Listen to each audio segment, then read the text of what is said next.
Hi, magandang gabi po sa inyong lahat. Hindi ko po kayo matiis. So, ito na naman po ako for my fourth reading of the day, no? Tingnan naman po natin kung ano po ang mensahe na makikita natin sa fourth and bonus reading of the day today, no? Hindi ko po kayo matiis na hindi ako magbigay ng fourth reading sa araw na to. Kaya sige na po, no? Ito na po, ako po ay nakaupo na po ulit dito.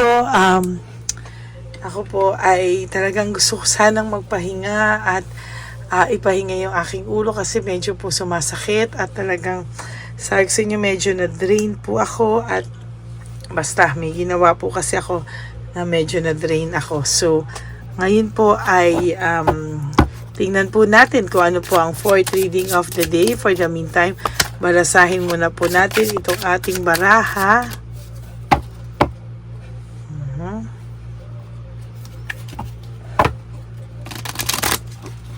Yan.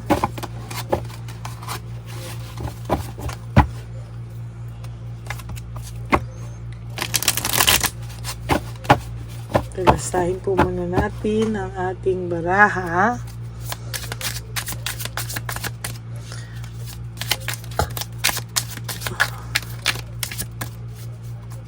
Kamusta po? Napanood nyo na po ba yung first, second, third, and fourth reading? Kagabi at ngayong first, second, and third reading bago po kayo tumawid dito sa ating fourth reading of the day, no? I hope napanood nyo na po lahat yan, and please no skipping of ads. Tulong nyo na po yan sa ating channel. And huwag nyo rin po i-skip ang video na to habang ako ay nagbabalasa. Panoorin nyo po from start to finish dahil dito po ako kumukuha ng kumukuha sa inyo ng energy, no? Ayan. Energy para po kayo ay aking mabasa. At mabasahan ko yung mga thoughts and feelings ng mga nanonood po sa akin ngayong gabi. Okay, I think this is enough balasa, no? Tingnan po natin, tayo po ay kumuha ng 23 cards, Michael Jordan. Sige.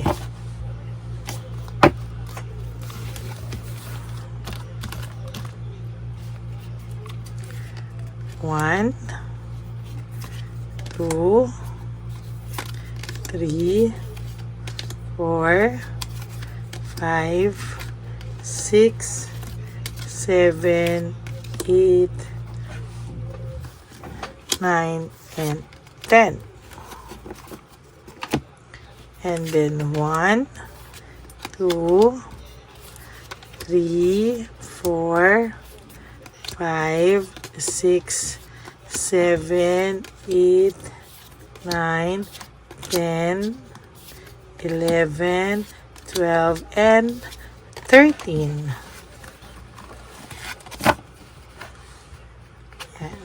Okay, alam niyo po, ngayong araw na ito, tayo po ay Martes, no? So, tayo po, ang kagandahan po dito ay malakas po ang energy natin. Kaya nga po, hindi ko po mapalagpas talaga, no? Dahil sa sobrang lakas po ng energy natin, hindi ko po mapalagpas na hindi po kayo mabigyan ng reading of the day, no? Kaya ayan po, tayo po ay magbibigay po ng reading of the day, no?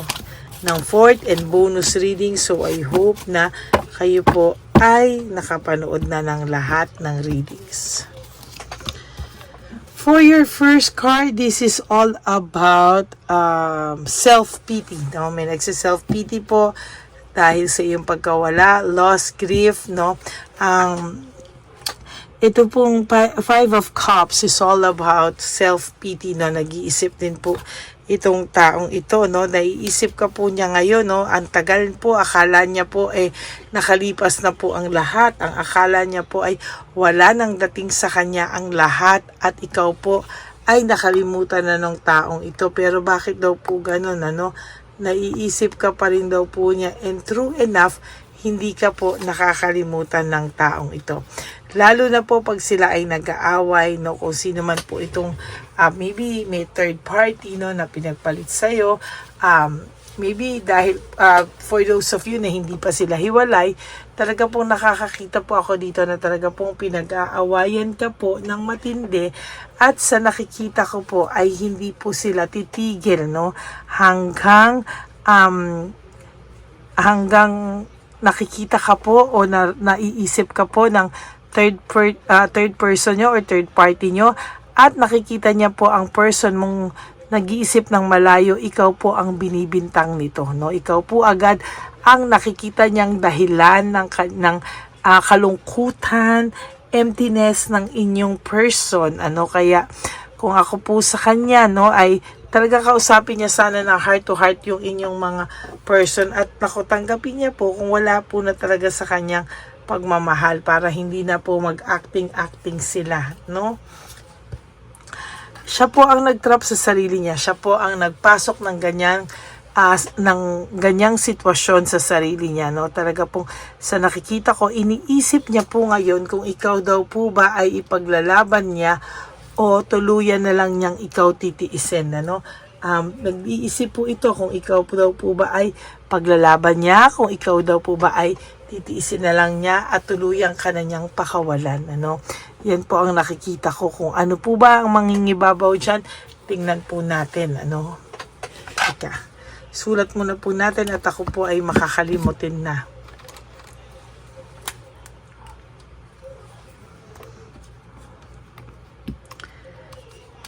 Nag-iisip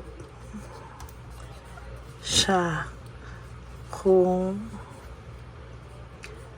ilalaban ka pa daw ba niya o tuluyan ka na lang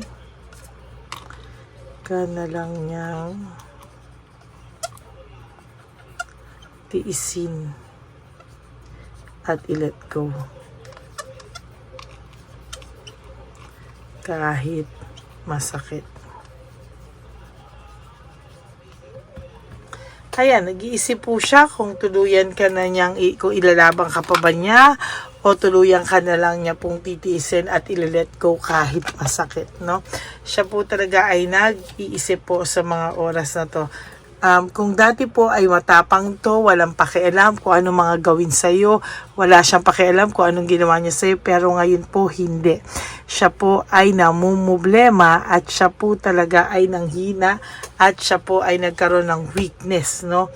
Dahil po talagang siya po talaga ay totoo namang guilty, no? Totoo naman po siya ay may kasalanan sa iyo, o natukso po siya.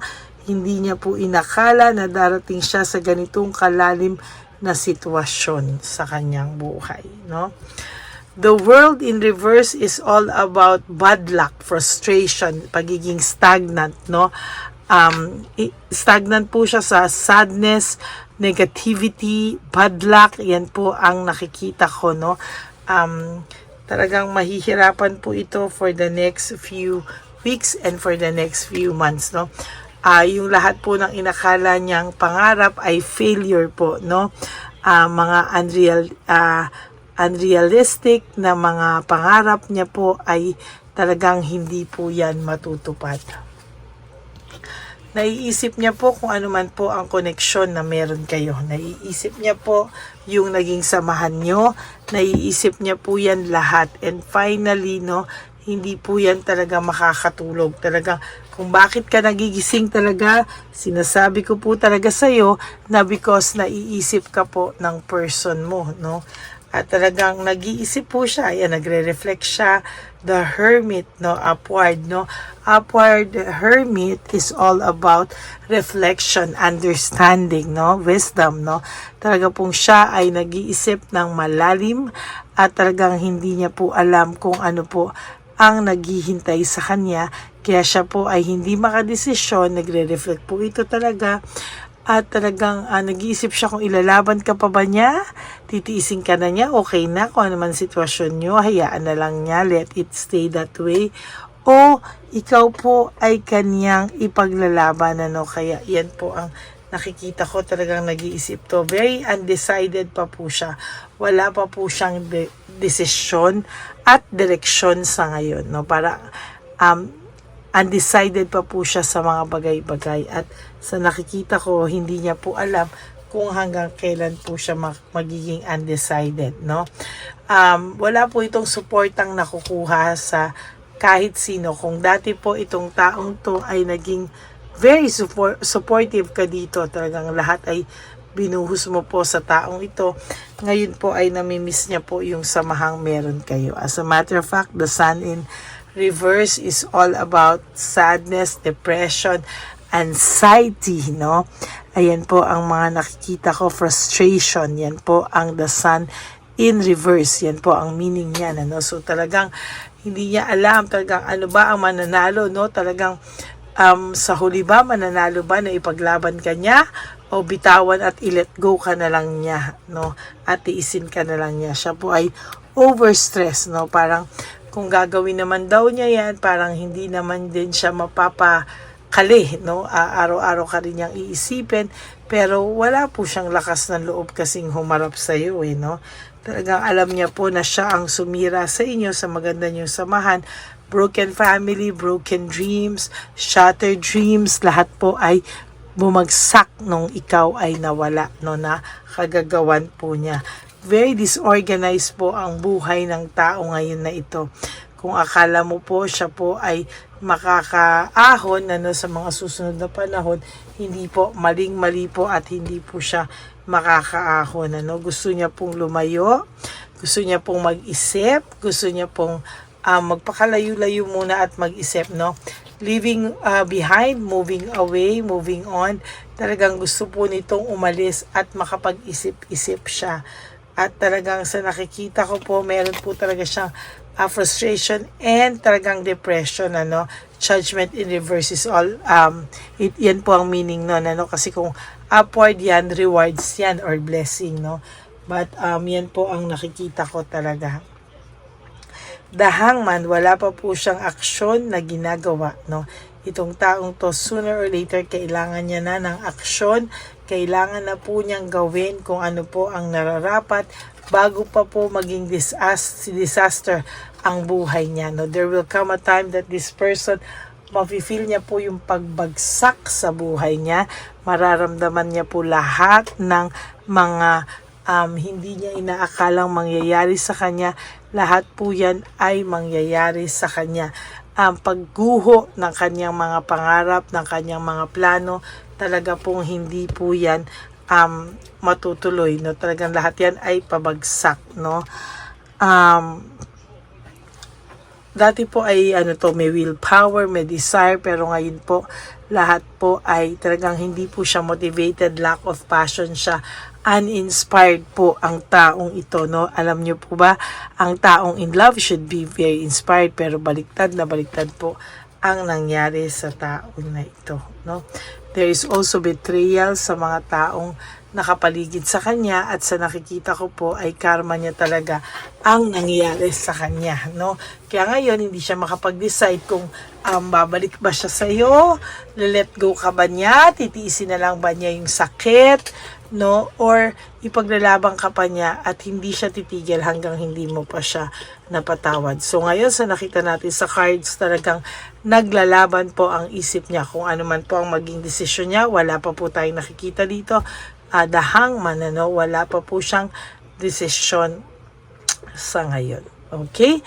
That is for your fourth and final reading. I hope na naka-resonate kayo. And if you do, can you please give me a like and comment down below and click the bell po para updated po kayo sa ating latest upload, no? Hindi na po kayo maghahanap, lalabas na lang po at ino-notify po kayo.